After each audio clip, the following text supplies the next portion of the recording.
Hi, I'm back, and I'm so excited for this next panel. We're going to be talking about enhancing meeting room audio, particularly in terms of intelligibility and listener fatigue. Thank you so much to Audio Technica for sponsoring this panel. Without them, it would not be possible. I'm excited to chat about this topic, and don't forget to keep watching and answer those poll questions so you can earn your 2.5 CTS RUs as long as you are watching this live today. Let's bring on our guests. Hi, everyone. Thanks for joining me. I'm going to ask you to go around and introduce yourselves. Jared, let's start with you. Oh, Jared just told me his microphone is not working. Just kidding. Ifat, let's start with you. Hi, I'm Ifat Chowdhury. I work at Involve Visual Collaboration in the UK, and thank you so much for having me. And Joey D'Angelo. Hi, I'm Joey D'Angelo. I work at a company called D'Angelo and Associates, DNA. And Mark. Yep, Mark Donovan, Applications Engineering Manager at Audio Technica. What's going on? How you doing? We should have Jared Hillman joining us shortly, but of course his mic was working right until we went live. So let's jump into the questions because we have a lot to get through in a short amount of time. First, and anyone can start with this, can you explain the key factors that contribute to audio intelligibility in meeting rooms? I'll jump in first, sure. I think that it all starts, actually it all starts with the acoustics of the room. I wish I could say it all starts with the microphone with Audio Technica, but it doesn't. It starts with the room. Understanding what the environment is you're working with, how noisy it is, air conditioner, air handlers. Is it an open area that you can hear people chatting and talking off in the distance? You really, if you want to have a really quality engagement with the audio on the far side, you need to have your acoustic environment under control, I think, first and foremost. I wholeheartedly second that motion. I started my career in AV working at a notable acoustical engineering firm, and they had a saying there: annoying flutter echoes are caused by untreated parallel wall surfaces. And they had a simulation room that could simulate reverberation time within a space. So that's probably the single most important aspect. And then the second one is noise. So you want to have a low noise floor, which is called the noise criteria of a room. And in conference rooms, just rule of thumb, NC 30 or better. We also tell people to, like Mark was saying, if we've got noisy mechanical things, we want them placed outside of the space. I think the other dynamic you can't ignore is the people who use the room and don't know how to use the equipment properly. So you could have done the best for them, but there's a phrase in the UK, I don't know how it translates to the States, but we call it picnic, that the problem's in the chair, not in the computer. And I think it translates across all kit. If people don't know how to use their equipment properly, that's going to have a massive impact on the audio as well. Jared and Mark, back to the point you were talking about, how the room is formed. How do you get in early enough to ensure that, you have nice walls and acoustic treatments? You get hired. That's the number one challenge. It's unfortunate. I think that so many times people who are tasked to design or install meeting spaces are brought in well after the interior design people have been in, and the interior design people are almost always at odds, right? So they're always like, let's do some stone and some glass and some chrome and this great hardwood table, and that never works out for the acoustics of things. I think that, being proactive when you know a job's out there, whether you know that you're going to be designing it, don't wait for them to call you in and get your opinion, because it'll be too late by then. Get in there first and, bulldoze your way in if that's what's necessary. You're absolutely right. Glass walls are awful, but you're dealing with people's egos. So, yeah, that's a fact. a lot of times as a consultant on these projects, you don't want to be the guy who comes into a project and is like, got to get rid of this, must get rid of that. That's the way it's going to be, or else the whole thing is going to be a failure.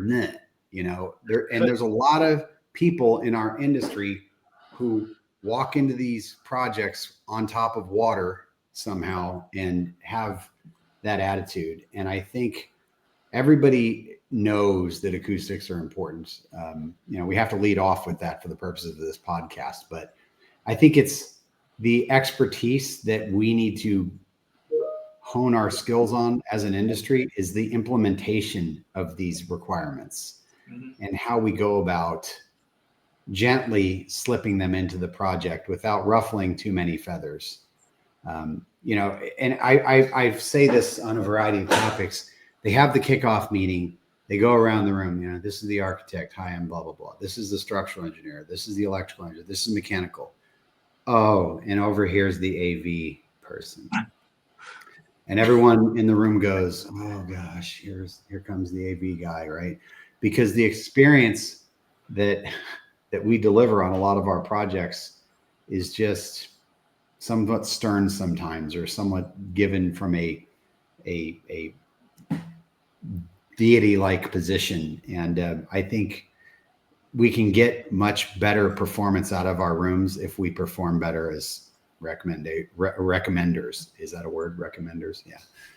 I don't know. I'm just speaking from the heart right now. That's close enough. And I know what you mean. You got to be more, I guess it diplomatic would be the term to use there, because you got a lot of people who are pouring their life into whatever this project is, and they're proud of what they've done. And you come in and start saying, no, you can't do that, then people are naturally going to get upset. You just have to discuss it. Yeah. I mean, here's a typical problem. We're working on a project in New York City right now, and it's going to have one of these beautiful brand new planar CLI Flex video walls. So it's going to be a truly curved video wall. Curves are no bueno for acoustics. The wall is going into a room that's pre-existing, and they've just demoed out the floor and the ceiling. And the exterior of the room on two sides is switch glass that's already existing. So we've got a parabola across from glass. Not a good situation, but that switch glass costs so much money and it's already installed. Certainly you don't want to be the person that says you have to take this all out and put up a gypboard wall with 2-inch fabric wrap panels on it. You don't want to be that guy. So the challenge and the artistry here is, thankfully the project has a very competent acoustical consultant.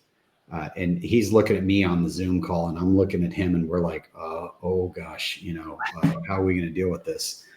And, they're speccing out mechanically operated drapes. So when the presentation starts, it's not ideal, but it's a compromise. And I think that improving the intelligibility is acoustics, but it's also a compromise.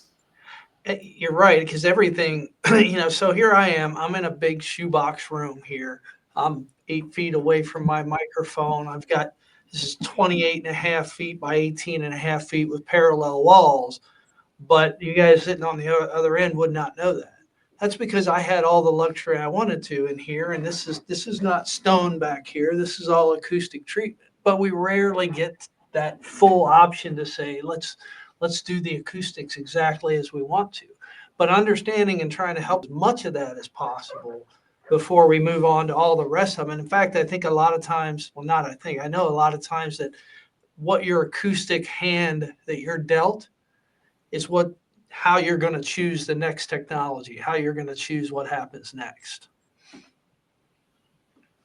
So switching gears a little bit, talking about the primary sources of noise, you've been getting into that a little bit. How do those contribute to listener fatigue, and how can you avoid them?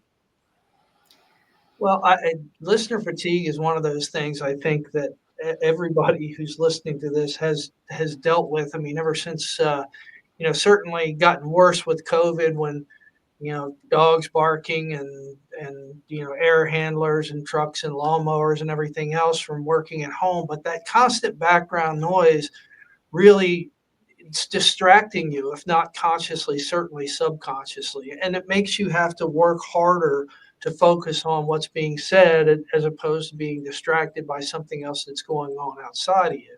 And that just becomes exhausting over a long day. And if you're sitting in meetings all day long, doing remote meetings or hybrid meetings or whatever, it's exhausting, and it makes you much less effective, much less receptive.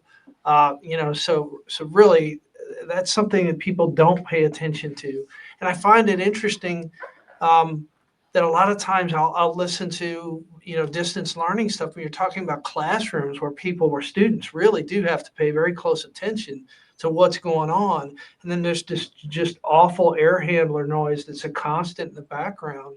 And it's making it a much harder learning experience overall.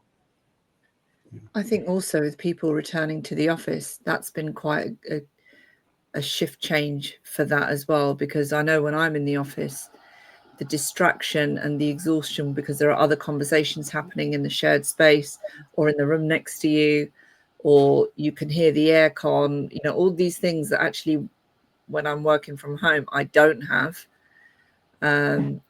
You become a bit more aware of how, in fact, to the point where I don't know how I coped in a shared environment before, because there's so much distraction. And you do feel that you're having to just strain to hear the same or have the same experience of listening or holding a conversation. Couple trends I've noticed lately that pertain to listener fatigue is it's very interesting to me, and I can't ever really tell from one call to the next what it is, but some rooms really work well and they're giving people full duplex audio. Other rooms don't work well, or they're not adjusted correctly, and it mutes everybody while someone is talking. And then you have to, throughout the course of the meeting, figure out that you have simplex audio, and maybe you don't even know what that is, but you just know that people can't hear you when someone else is talking. And so you have to learn to kind of wait to get a word in edgewise, and it might be really important and you might forget. You have duplex and simplex audio, whether or not it's happening or not, you never know until you've been 5 minutes into the call.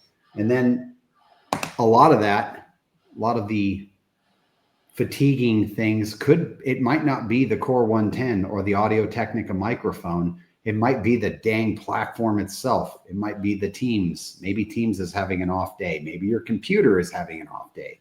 It might be Zoom. It might be one of these platforms that as an industry, we really have no ability to deal with other than, go to their yearly, Mecca trade shows and, listen in on a panel and ask a question to the right guy or something like that. But that's increasingly frustrating. We on my left monitor here, I have 5 different platforms: Teams, Slack, Lark, Workplace, Asana. I mean, and they all have different qualities about them with regards to how they deal with audio. That's a big problem, and that's fatiguing. Moving on a little bit to intelligibility, what are some of the common challenges you're seeing when people are trying to improve audio intelligibility, and how can you address those? Well, I think from my standpoint, a lot of it just has to understand what you're dealing with the technology. So from a microphone standpoint, and I'll pick because I could speak more closely to that. People not understanding the differences between microphones. I mean, automatically everybody's saying, well, I want this ceiling mounted beamforming array. That's what I want. That's the technology I need. It might not always be the right technology for the space, especially if we have one of those noisier spaces and you need to try to get rid of some of that background noise.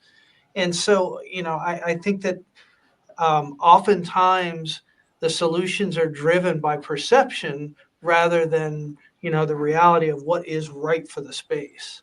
And of course, obviously, the consultant's job is to translate that for the end user so that the end user understands that. And then oftentimes that's a really good synergy that works out well. But then after the fact, you get down, the system's been installed, it's been running for a year. People forget, people move on, people are no longer working there, and they don't know how to use the system anymore, and they have these different expectations. So I think managing those expectations from the very beginning is important.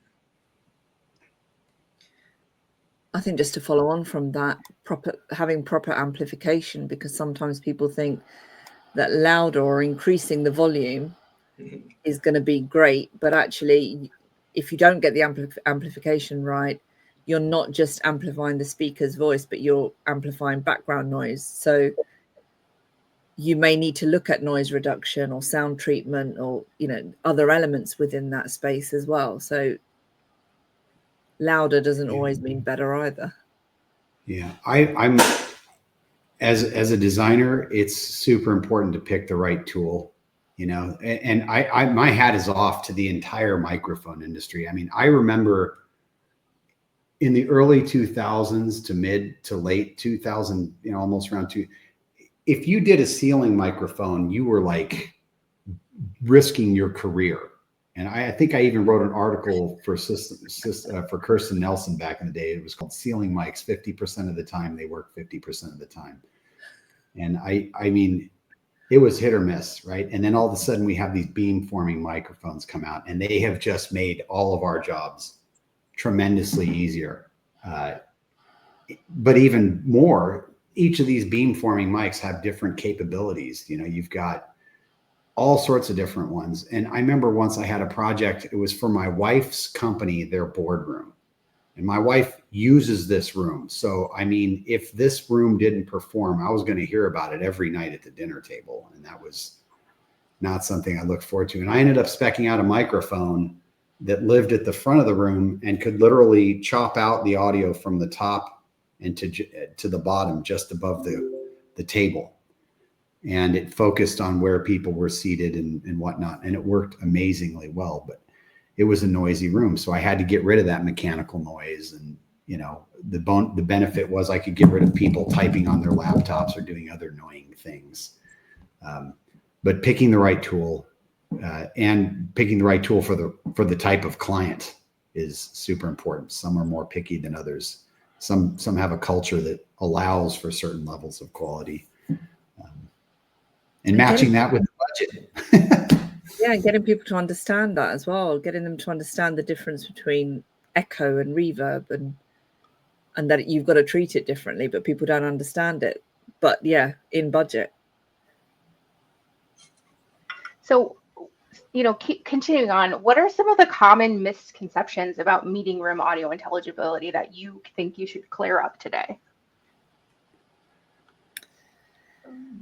Well, I think that a lot of times people go into it with the expectation of their phone, which it can be so much better than that. And they're just like, oh, you know, how hard can it be? I can throw my phone down here and put it on speakerphone, or I can have that, you know, little starfish in the middle and they can hear me fine. That's fine. I don't need anything more than that. And I think that's one of the big challenges we see is that the expectations that, you know, a lot of the end users have, they have to be guided into what they can have. Because once they hear what they can have and see what they can have, it opens a whole new world for them. But a lot of them just don't even know any better. Yeah, or they compare the quality that they should be receiving in the conference room to that of wearing their headphones. Yeah, and that's the converse side of it, thinking that, you know, well, I sit at my desk with those headphones on all day long. Why can't I sound like that? Because you're in an acoustic space. That's why. And you chose glass and chrome. So I think also room use and the purpose for any particular space. I think people often think that once the AV's gone in, that's it. It's done. And actually having that open door to, well, actually, if we use it this way, we may need different kit. We may need a different combination of equipment. It's it's understanding that it's not just a one-off, that once it goes in, you can forget about the room. For years and years and years, I always perceived that the biggest challenge that we faced in making rooms sound good was getting the microphone closer to the mouth, so that you get less of the reverberant field and whatnot. And I dreamt up, I did a brief stint at an audio manufacturer before I started DNA. And the very first week I was there, I said, I have this dream for this product. It takes your phone Bluetooths to the room, and the microphone on your phone becomes how your speaking voice gets into the system. So if someone on the call says, hey, I can't hear you, it's on you, not the room, not the mic in the ceiling, not the mic on the table. So it gave everybody kind of a level of personal responsibility. So I had this idea, it Bluetooths to this box that sits in the room, and then it goes Dante back to a DSP, and voila, there you go. And they didn't like the idea. But back 10 years ago, before the advent of a variety of really robust ceiling microphone solutions, beamforming and all and not, that seemed like a good idea to me. That's the point where they just say to people, you just need to speak louder. That solves everything. Volume solves. Yeah, I hate it when you have someone on the call who has their mic like tipped up and you can't hear them. You're like, hey, can you? Oh, there you are. So last question before we get to some audience questions. What emerging trends are you seeing in the field of audio intelligibility for meeting rooms, and how do you think those are going to enhance the meeting room experience? Do we get extra points for saying AI?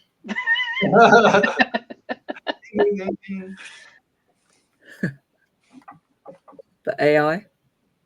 She's machine learning, it's all of that.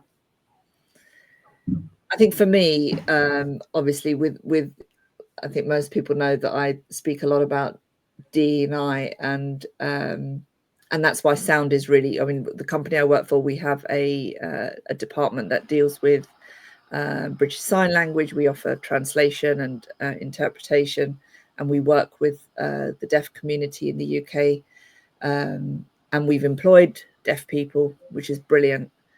And it astounds me that people still forget that you can't see that someone is deaf, and so you've got to make those adjustments. It's not a disability that is necessarily immediately obvious. But one of the good things, some of the automatic transcription and those advancements, I think can get better. Actually, they're not great, but I'm yet to see something that's brilliant. But that's something that's close to my heart for sure. Yeah, I think we're going to see the most enhancements to the quality of this experience overall come from the platforms themselves. Because the archival, the transcription, they're going to have a computerized sign language person as a click-on option that will join any call, I'm sure.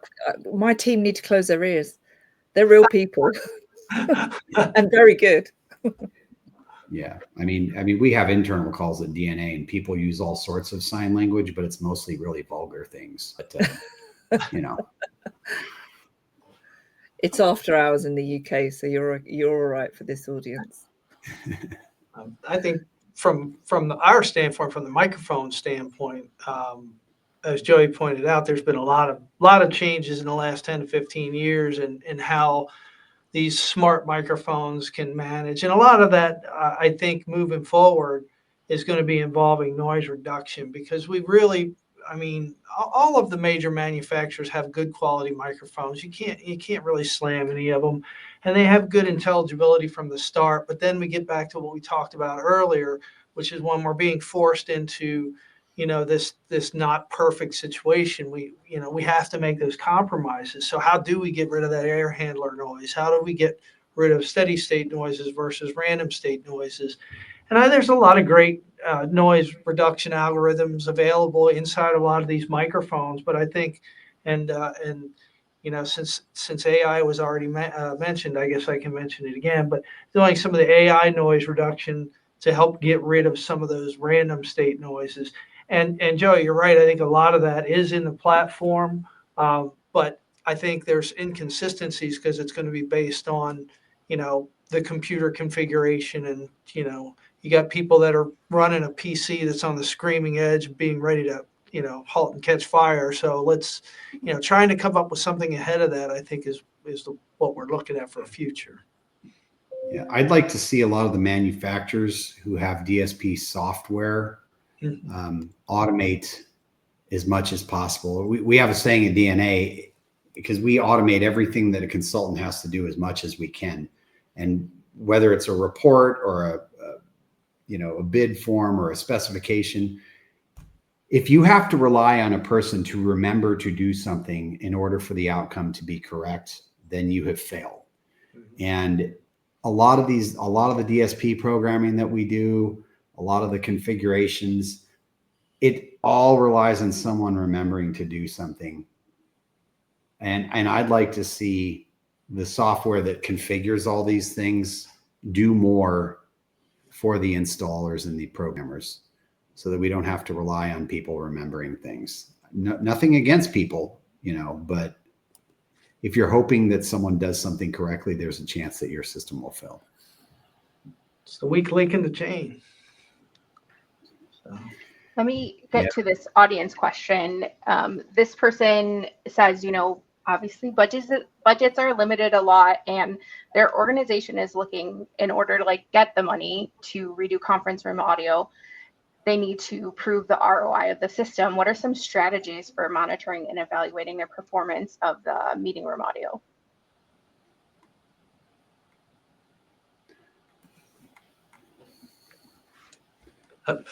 Go ahead, Joe. I know I see you're getting ready to say something. Go for it. No, I'm thinking as fast as I can, because the only way to prove an ROI is to have a set of data points. And a lot of the platforms on their admin consoles will give you total number of minutes, calls used, different, how many people have been in them and whatnot. So you can quantify a dollar amount of people's time that are in these calls.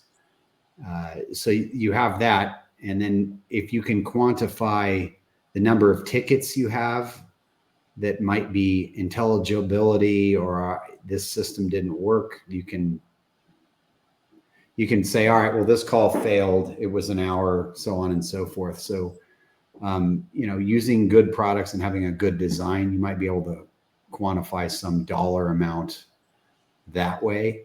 And you've also got manufacturers that are really focused on the sustainability element and low cost of ownership, and or lowering the cost of ownership, which all impacts ROI as well. Yeah, that's an increasing trend, I guess. Yeah, and I'll tell you, if you work at a company that has conference rooms, and it doesn't even need to be a lot, but every single manufacturer out there, and this is one of the amazing things about our industry as a whole, you can call them up and say, I'd like to try this product out. And they will get that into your hands and let you play with it and adjust it and learn it and do whatever it takes to test it before you buy. So, mocking it up, testing, trying to break it beforehand is super important. And then once you have that, you should standardize on something and stick with it. And you should stick with it on some sort of a governing method. Everybody says, oh, we're going to do these standards. We're going to do these standards. Standards are nothing without strict governance, because a lot of people fall for bright, shiny object syndrome. Oh, I saw this, or I went to dinner with such and such. I'm going to put this in. We're going to change all our standards for this one thing. Well, that's great, but you have to test it. You have to design it. Then you implement it in some organized way. Because if you don't have that process, your ROI is right out the window, because you're just trying after you've bought. So, yeah. I'm gonna do one more. Someone's learned a lesson the hard way. One more quick audience 28 question. years. One more quick audience question. do you have to have millions and millions of dollars to have a decent meeting room audio? Are there some cost-effective solutions that actually work well? I would say, yeah. No, I haven't seen. I'll tell you, we used to in the 2000s. In the 2000s, to do a video conference room, it was $500,000. In 2010 to 2020, it was like 50 to 100. And nowadays, you could do a decent 8-person conference room for way less than 10 grand. Absolutely. And have wonderful. I mean, in fact, every conference room is expected to have audio and video conferencing capability. I mean, it's all the software codec of the month club. It's not hardware based codecs, but we live in amazing times. So no, you don't need millions of dollars unless you're doing thousands of rooms or hundreds of rooms. Yeah, there is that. And I guess the sooner you engage your consultants in the design process, the easier that budget is to manage. For sure. I mean, if you have a good consultant, then you definitely don't need millions of dollars. You tell the consultant what you want. Thank you guys so much for joining me. We're out of time. I could talk to you for hours about this. You guys are a fantastic group. Thank you to Jared as well. He couldn't get the tech working today, but he was going to join us, and I'm sure he was missed. Joey, if people want to learn more or find more about you, where can they find you? You can call me at 415-377-7107 or email me at joey@d'angeloconsultants.com. I dare everybody else to do that. Aoife? I'm absolutely not giving my cell phone number out, but I'm on LinkedIn, Ifat Chowdhury. Occasionally on X. I don't really use the platform like I used to, but at IFC, I am still there. And Mark? Easiest way is email mdonovan@atus.com, or you can hit up my entire team, which is my entire applications engineering team, which is aeteam@atus.com, which hits every one of us in one shot. So, and I thought about giving out my cell number, but Joey would call just because, just to give me a hard time. So, well, we could see how intelligible we were. You're on mute. Thank you so much, and thank you to Audio Technica for sponsoring this panel. This was a great time, and now let's check out this video from Audio Technica. The Audio Technica AT&D 1061 beamforming ceiling array microphone. An ideal solution for conference rooms, boardrooms, and meeting spaces large and small. Use one or more of the AT&D 1061 microphones to capture every person speaking in a room with clear, natural audio that reduces distracting environmental sounds. With its voice activity detection technology, the microphone discerns between voices and unwanted noises. Plus, exclusion zones can be set to avoid known sources of unwanted noise. The AT&D 1061 has 6 individual output channels. Collectively, these channels can be configured with up to 32 user-defined microphone pickup zones, providing the flexibility to cover a wide variety of room sizes and meeting types. Output Channel 1 can be configured with 16 user-defined coverage zones, in which the microphone beam will track the voice of a moving or seated speaker. Coverage zones are helpful in picking up non-priority or unplanned participants. Output Channels 2 through 6 can be configured with 16 user-defined priority zones, in which the voices of seated or moving participants will be given priority over those in coverage zones, ensuring that a room's known participants are picked up by the microphone. Across all output channels, the microphone's orthogonal beams focus on particular points in space, preventing the pickup of unwanted noise. The AT&D 1061 is 22.8 centimeters wide and only 3 centimeters deep, roughly the size of a Wi-Fi access point. It mounts flush or on the surface of drop or hard ceilings. In open architecture spaces, a standard VESA mount can be used. Room configuration, beam setup, and other settings are handled through the user-friendly Digital Microphone Manager software application. For integrations without external digital signal processing, the AT&D 1061 features powerful onboard DSP, including auto mix, acoustic echo cancellation, noise reduction, automatic gain control, and 4-band EQ. An included IR remote allows users to quickly mute the microphone, recall presets, and toggle the power save mode. Offered as the AT&D 1061 DAN, the microphone is Dante enabled with 2 network ports to fit any installation requirement. In single cable mode, Dante audio and microphone control data are sent together over a single standard category cable. In split mode, Dante audio and microphone control data are sent separately over 2 category cables. Plugins are available for popular control systems. The AT&D 1061 beam-forming ceiling array microphone is a state-of-the-art professional conferencing solution for meetings of any size from the innovator in high-performance sound design, Audio-Technica. To learn more about the AT&D 1061 beam-forming ceiling array microphone and download installation guides and software,